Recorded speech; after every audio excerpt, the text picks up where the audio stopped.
Driving for a rideshare service at night has its perks. Fewer cars, better tips, but there's always a risk. I've encountered my share of odd passengers, but nothing prepared me for this one. That night, my phone buzzed with a new ride request at 2:06 a.m. The pickup location was a 24-hour convenience store about a mile away. I hesitated. Late-night requests from stores usually meant one of two things: a tired worker heading home or a drunk looking for a ride after buying beer. But when I pulled up, the store was dark, closed. A man stood outside, pacing near the curb. His hoodie was ragged, full of holes, and his jeans were stained and tattered. His movements were jittery, like he couldn't stay still, and every few seconds he glanced over his shoulder. Something about him made my skin prickle with unease. I hesitated. My thumb hovered over the cancel button. Then he turned, locking eyes with me through the windshield. I don't know why, but I unlocked the doors. He slid into the back seat without a word. The air inside the car grew heavier.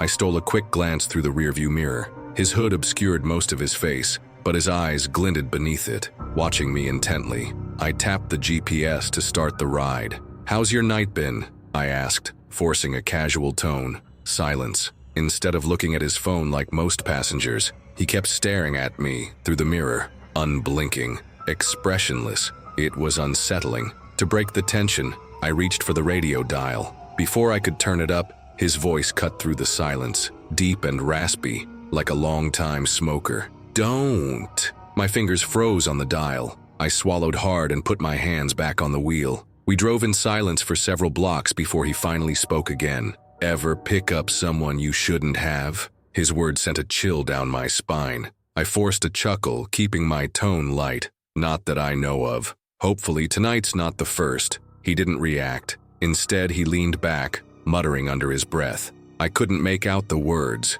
but his voice had a nervous, almost pleading quality to it. Then he suddenly spoke clearly. "I used to drive too. Quit after some kid stole from my car. Damn thieves. Broke the rules. Shouldn't have done that. Shouldn't have." His voice slurred slightly, like he was talking to himself more than to me. But then he grinned, a slow, unsettling smile that stretched across his face like it didn't belong there. "Funny how much trust you put in someone sitting right behind you." My grip tightened on the wheel. The weight of his words settled over me. He was right. I was completely vulnerable. My mind raced. Could I take him if it came to that? Number. He was bigger than me, stronger, and I had no weapon. I just needed to get him to his stop. The muttering returned, but it shifted. It wasn't about thieves anymore. "I didn't mean it," he whispered.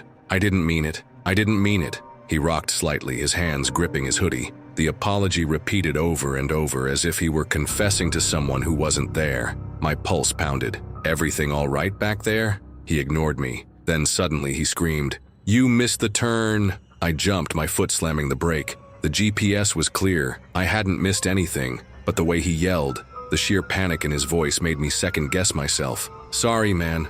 I'll turn around." He exhaled sharply, running his hands through his greasy hair. "Yeah, good." I pulled onto the shoulder, glancing around for an intersection. The road was empty. Then headlights swept over us, a slow-moving police car. My passenger flinched. The officer's spotlight passed over the car, illuminating the interior for a brief moment. I expected the man to stiffen, maybe try to act normal. Instead, he slouched down, curling into himself, trying to make himself invisible. That's when it hit me. He was hiding. My breath hitched. The cop's spotlight lingered on the car, and I prayed he'd stop. Maybe he'd notice my distress, ask me if everything was okay. But then the light moved on. The police car rolled forward, vanishing around the bend. A long, tense moment passed. Then, my passenger sat up. He exhaled, slow and measured. "You got lucky." Before I could respond, he grabbed the door handle and stepped out. He disappeared into the night, slipping between the buildings like a shadow. I sat there, heart hammering, knuckles white against the steering wheel. I didn't realize how badly I was shaking until I tried to put the car in drive, and my foot slipped off the pedal. I cut my shift short that night, went straight home and locked every door. A few weeks later, I saw a news article about a robbery, a convenience store. Same night, just 2 blocks from where I picked him up. The suspect still at large. I never reported it. What would I say? That I drove him around for 20 minutes? Scared out of my mind but too frozen to act? But I did install a dash cam, just in case. Don't mess up. After a traumatic experience, I developed a severe sensitivity to noise.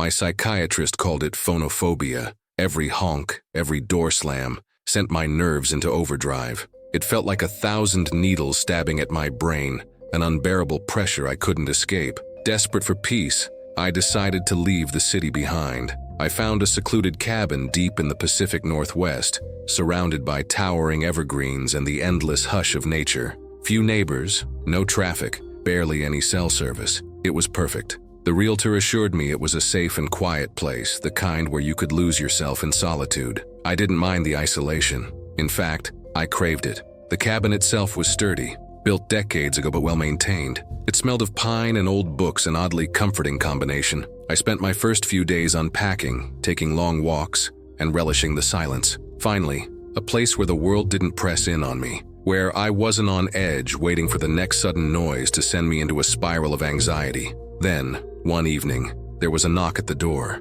The sound was unexpected, jarring. My heart jumped as I set down my tea and moved cautiously to the entrance. Peering through the peephole, I saw a woman standing on my porch, cradling a basket in her arms. She looked to be in her late 60s, her long gray hair pulled into a loose braid over her shoulder. Her piercing blue eyes met mine the moment I opened the door. There was something unsettling about her gaze, intense, knowing.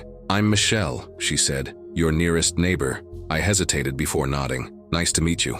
Without waiting for an invitation, she stepped forward and pushed the basket into my hands. It was heavy with homemade preserves, jars of deep red and golden hues, carefully sealed. "Thank you," I said, unsure of what else to say. She nodded, but her face remained expressionless. Then, in an oddly rehearsed tone, she said, "Always keep your lanterns full, your windows shut tight and your wits sharper than your axe." The words sent an involuntary shiver through me. It sounded more like a warning than neighborly advice. Before I could ask her what she meant, she turned on her heel and strode away, disappearing into the forest path that led back to her property. I watched until she was out of sight, a nagging unease settling in my stomach. That night, a thunderstorm rolled in. Wind howled through the trees, rain pelted against the cabin roof, and the occasional rumble of thunder made me flinch. I sat in the dim glow of a lantern, reading a worn paperback, when a sudden bang on the door made me jump. I froze, heart hammering in my chest. Another knock, louder this time. Gathering my courage, I crept to the window and peered outside. Michelle stood there, drenched from the storm.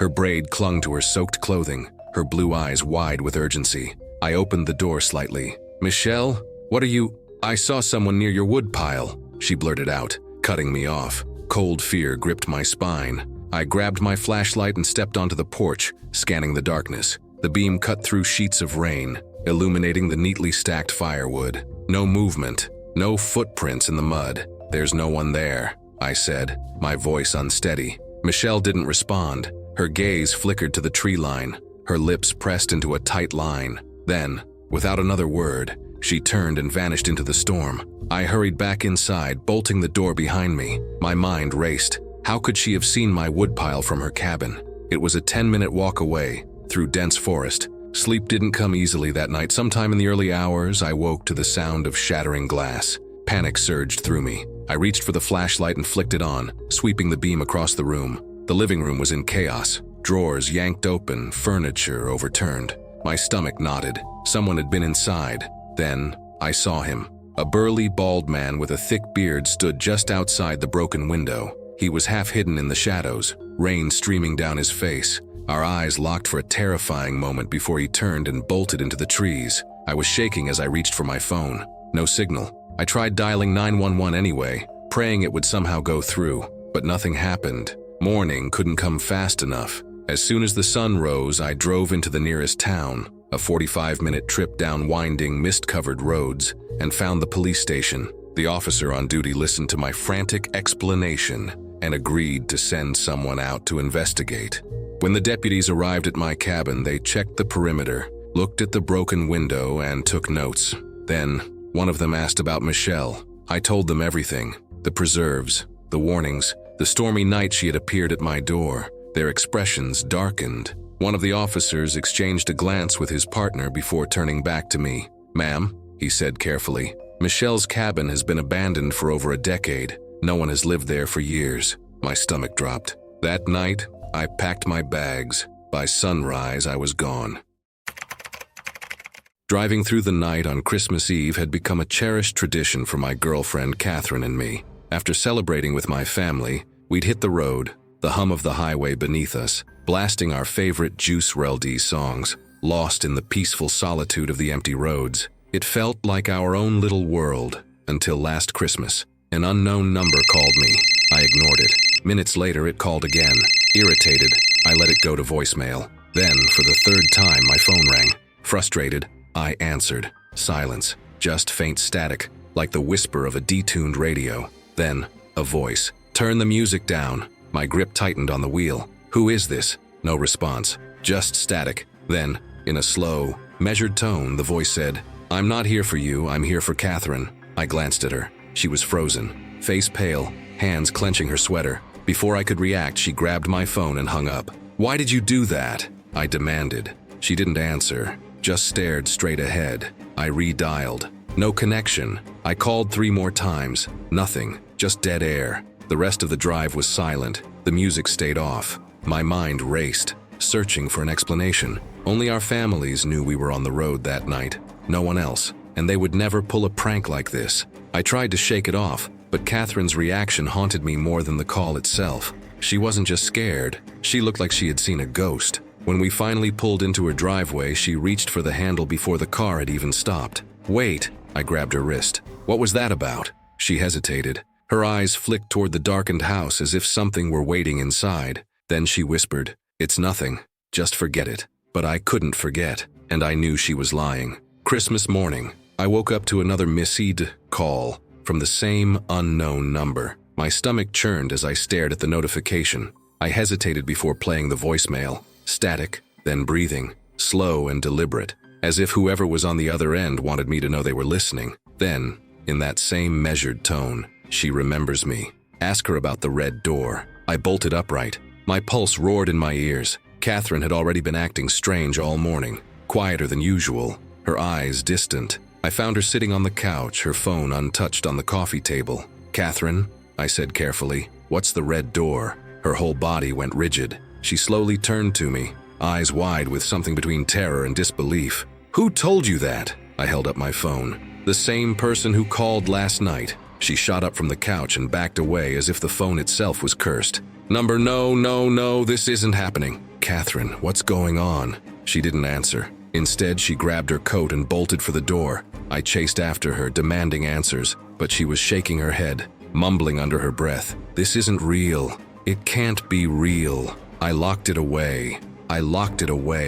She wouldn't speak to me for hours after that. But later that night, just before she finally fell asleep, she whispered something that made my blood run cold. If he found me, it means the door is open again. A dark secret. Over the next few days, I pressed her for details. She avoided the topic, but the weight of it was breaking her. She barely slept. She kept the curtains shut. She double-checked the locks. Finally, one night, she broke down. When I was little, she whispered, there was a house, an old abandoned house at the end of our street. It had a red door. Everyone said it was haunted, but my friends dared me to go inside. She swallowed hard. So I did. I stepped through the door, and something was waiting for me. Something I still don't understand. I held my breath. What was it? She shook her head violently. I don't know. I don't remember, but I wasn't alone in there. I heard whispers and I saw shapes. I ran, but the door, it wouldn't open at first. I thought I'd never escape. But then, it let me go, like it changed its mind. A chill swept through me. And now, she buried her face in her hands. I think it's calling me back. The final call. That night, my phone rang again. 2:34 a.m., unknown number. Catherine was asleep beside me, but I wasn't sure for how much longer. The air in the room felt thick, suffocating. I answered. The voice was clearer this time. No static, just a slow, deliberate whisper. She has to come back. The door is open. I hung up and turned to Catherine. Even in her sleep, tears streamed down her face. I don't know what's waiting beyond that red door, but I'm starting to think it was never just a house.